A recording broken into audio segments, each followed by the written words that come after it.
ఈరోజు ఉదయం పమిడిపాడు ములకలూరు రెండు ఊర్ల పొలిమేరల మధ్యలో రోడ్డు పక్కన ఒక మహిళ చనిపోయి పడిందని చెప్పని సమాచారం వచ్చింది. ఆ సమాచారం మీద మేము ఇక్కడికి వచ్చాము. ఇక్కడికి వచ్చిన తర్వాత వెరిఫై చేసాము. వెరిఫై చేసి ఆమెకి కత్తిఘాట్లు 4 ఉన్నాయి. ఈ తర్వాత మాకు ఇంతలోనే ఏంటంటే ఈ భర్త ఈమెని చంపేసి అతను కూడా బైక్ మీద స్పీడ్గా వెళ్తూ ఉండి ఆ కారంపూడి దగ్గర యాక్సిడెంట్ అయింది.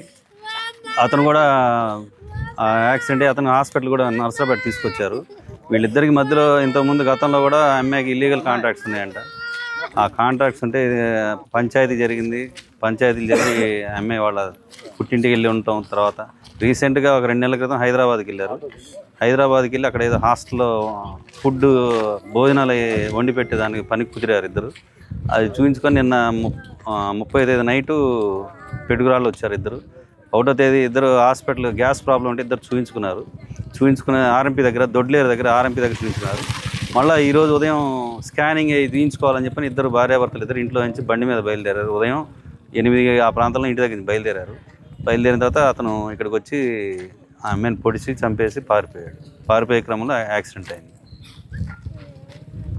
మరిన్ని వీడియోస్ కోసం ఛానల్ ని సబ్స్క్రైబ్ చేయండి. లేటెస్ట్ అప్డేట్స్ కోసం వాట్సాప్ ఛానల్ ని ఫాలో చేయండి. అండ్ లింక్ డిస్క్రిప్షన్ లో ఉంది.